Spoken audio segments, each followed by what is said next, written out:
pripravljeni? A se slišimo dobro? Slišimo se. Okay.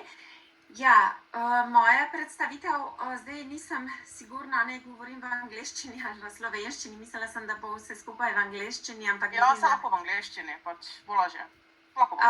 Kar bo lažje tudi za ostale, ki poslušajo, ker vidim, da imamo tudi kolege iz Hrvaške, pa ne vem, če še iz kakšne druge države. So, I will switch to English. Yes, today my topic is the implicit bias in nursing, which is a topic which is not addressed too often. That's why I would like first to introduce on few slides what this is all about. Just a second. So, what is bias at all?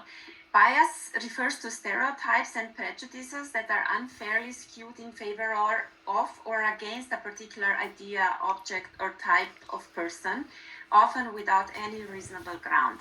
We all know, for example, when we are on the football match that we like to say that the game was maybe unfair to our own team, or when we are watching Eurovision Song Contest, we always say it is our song which is the best, where of course we are very often biased. The biases can be categorized in many different ways. The explicit bias is the bias where we are aware that we are biased. For example, when we say our song is the best on Eurovision, of course we should be aware, we are aware that we are looking through the prism of favoritism of a certain country. The problem is that we have many implicit biases, which means we are unaware. They are very, very deep in our subconsciousness, so we do not know that they affect our judgment and everything that we do. So what we are talking about today is implicit bias. So this is subconscious feelings, perceptions, attitudes, prejudice, and stereotypes, which result that very often we react automatically, either positive or negative, towards somebody or towards something. And by that, we can handle discriminatory without having these discriminatory intentions or actions. So when we have implicit biases, when we have stereotypes, prejudice against certain people, that creates an automatic response. And it's very interesting because we always see this in others, but normally we don't see it in ourselves. We may see that our colleague always reacts negatively, I don't know, to Roma people, but we don't see it that maybe we also do this ourselves. And the fact is that we have a biased self-perception, so we do not see ourselves as we are, but more in favor. So we have this illusion of objectivity. We always think that we are more impartial, more reasonable, more fair, and less prejudiced than others, but this may not be the case. The problem is, this is the last slide with let's say, explanation, that these prejudices that we have, of course, nobody is without. It's completely normal. We are programmed from the moment we are born within our culture to be in favor of something and in favor of against something. And this is really an unreasonable opinion, and it can form basis for xenophobia, discrimination, racism, and so on. And what is the biggest problem is that these biases create so-called blind spot. We know from our eye that we have a blind spot where we don't see, but our brain makes a picture, so we see, or let's say it better, we think that we see, but there is actually a dark spot, just reprogrammed by our brain to see the whole picture. Similar is in the car, we have blind spots where we don't see certain aspects. And the blind spot, there are two authors which wrote a very good book about it, and they wrote hidden biases of good people. the problem is that we, let's say healthcare workers or healthcare professionals or academia people, we often think of ourselves as good people and we shouldn't have biases. But it's not true. Everybody has them. And this is science maybe a few decades old. And the idea that we do have biases despite being good people, it was at the beginning very, very difficult to take for many people. Even today, many people don't want to talk about it. But the fact is that we can unintentionally discriminate, even though we are trying not to. And it's very important to understand these hidden biases, especially in nursing. We have these unconscious attitudes and stereotypes that influence all our action decisions. And we see that this contributes to inequality and to disparity in healthcare delivery and outcomes. So we have to be aware of our hidden biases. My intention today was to just do a very quick, rapid literature review, just to give an idea, to start the conversation about it.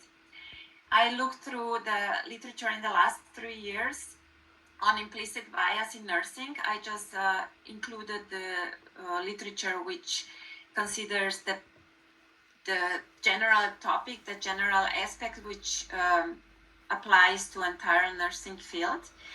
And I found 3 articles which came into consideration. The best was probably The State of the Science of Nurses' Implicit Bias, because it's a systematic review of all the studies from previous 5 years, so it really gives a very comprehensive view. And then some strategies and how the nurses' leadership must confront implicit bias. So what the literature says is that nurses have implicit bias. So unconsciously, we do discriminate on base of race or ethnicity. I would rather say skin color and ethnicity, as we know that race is only one, a human race. Against sexuality or patterns of sexuality, against health conditions like obesity. For me, as a social gerontologist, it was very interesting to read how much nurses subconsciously discriminate against older people, against different mental health statuses, and especially against substance use disorder. So we have to know again that all these biases are subconscious. So we may think, oh no, this doesn't happen to me. But if you were raised in predominantly white society, where you were raised with the stories and fairy tales where all the good people are white and blonde and the bad people are dark, or where dark is a synonym for bad and light is a synonym for good, you are almost automatically programmed to have some prejudice against dark-colored people, even though you may not be aware of. Strategies to combat this implicit bias are many. They have to be on individual, organizational, and theoretical level. Theory is, not, of course, our ethics, our code of conduct from nursing, from any other discipline which you may work. And individual, the first is self-awareness. We have to know who we are, where do we come from, why do we believe what we believe in. That what we believe in may not be the same as somebody else believes in, but that doesn't mean it's better or it's worse. It's just what we believe in.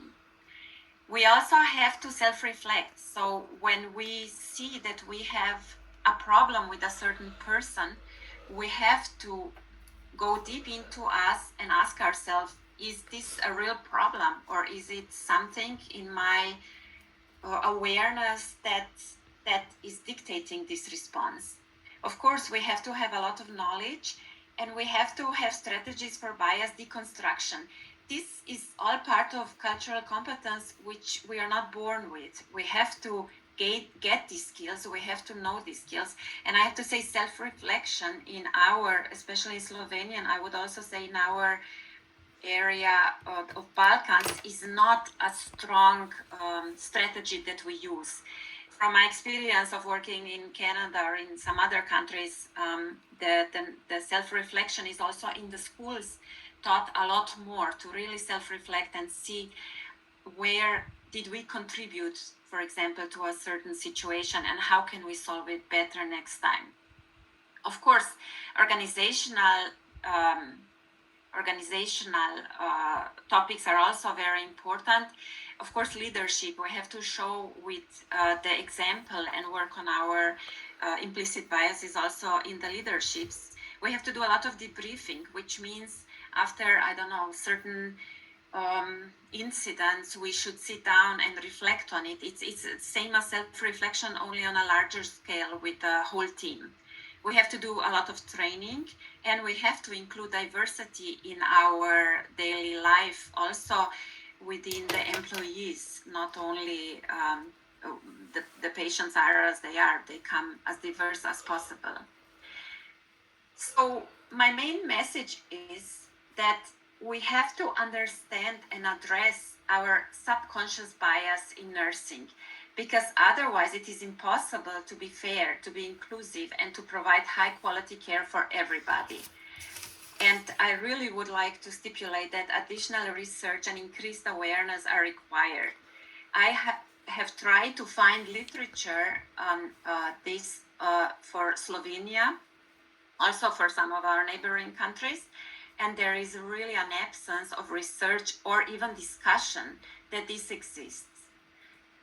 So that was my intention today, to create some awareness that we all have blind spots that we're not aware of, and that we have to actively work on them to be able to provide inclusivity and fairness in our care. Thank you very much.